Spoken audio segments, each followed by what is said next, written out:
Hello, gorgeous soul. It's Jay. I'm going to read you one of my favoriteest ever books, a little bit from The Clan of the Cave Bear by Jean M. Auel. This is one of, I think, 6 books, but this is the one that started it all. It was in 1981.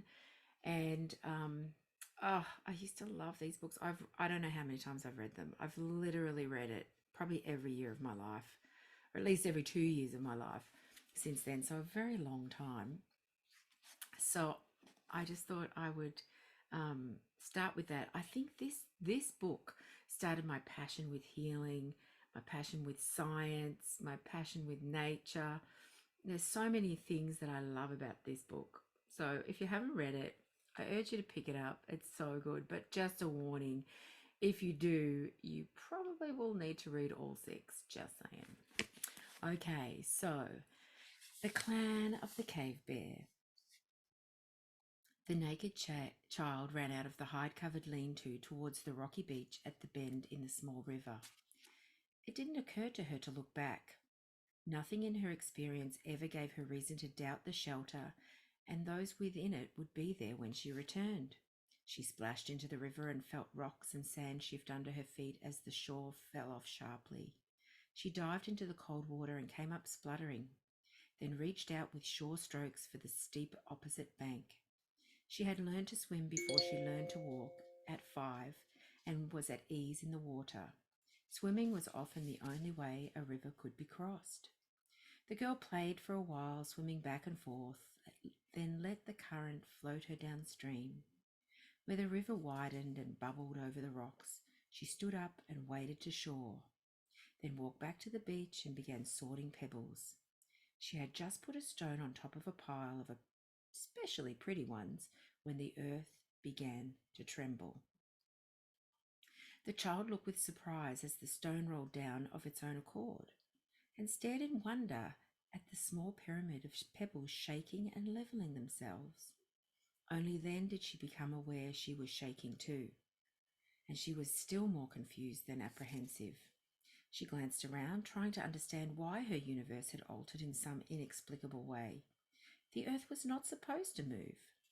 The small river, which moments before had flowed smoothly, was rolling with choppy waves that splashed its banks as the rocking streambed moved at cross purposes to the current, dredging mud up from the bottom. Brush close by the stream banks quivered, animated by unseen movements at the roots, and downstream boulders bobbed in an unaccustomed agitation. Beyond them, stately conifers of the forest into which the stream flowed lurched grotesquely. A giant pine near the bank, its roots exposed and hold weakened by the spring runoff, leaned towards the opposite shore.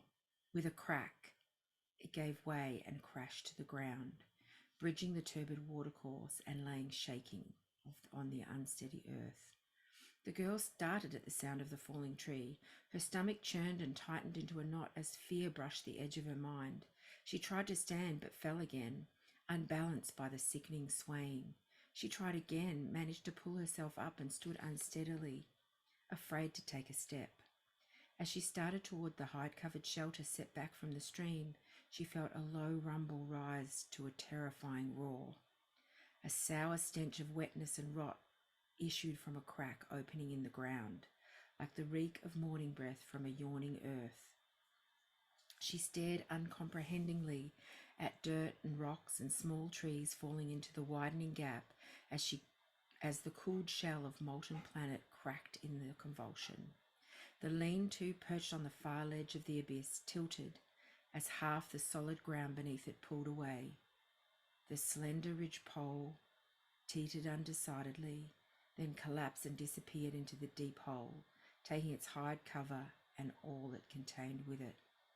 The girl trembled in wide-eyed horror as the foul breath, gaping maw, swallowed everything that had given meaning and security to the 5 short years of her life.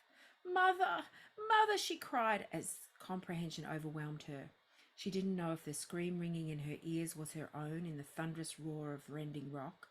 She clambered towards the deep crack, but the earth rose up and threw her down. She clawed at the ground, trying to find a secure hold of the heaving, shifting land. Then the gap closed. The roar ceased. and the shaking earth stilled, but not the child.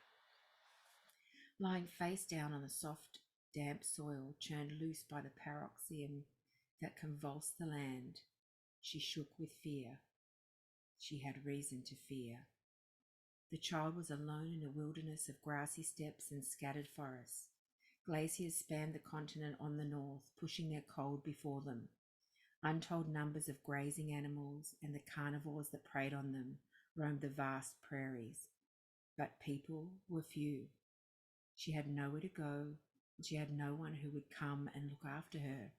She was alone.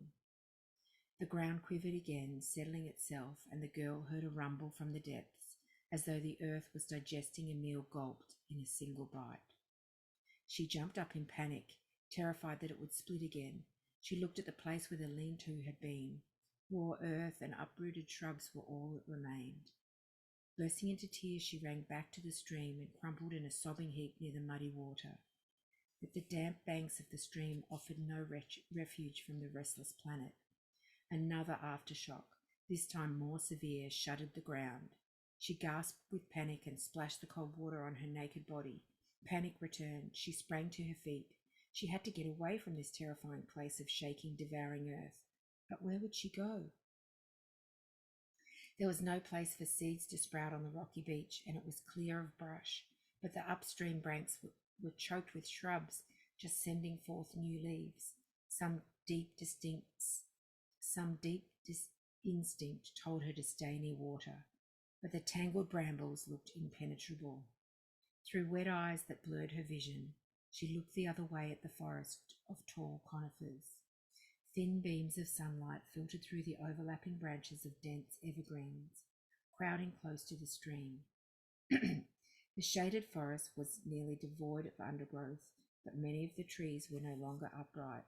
A few had fallen to the ground, more leaned at awkward angles, supported neighbours still firmly anchored. Beyond the jumble of the trees, the boreal forest was dark, and no more inviting than the brush upstream. She didn't know which way to go, and glanced first one way, then the other with indecision. A tremble beneath her feet while she was looking down stream set her in motion, casting one yearning look at the vacant landscape, childishly hopeful that somehow the lean-to would still be there. She ran into the woods. I don't know how long I've been reading. It's so amazing. Anyway, that's just the start. I hope that you enjoy it, and I recommend reading this book. Take care.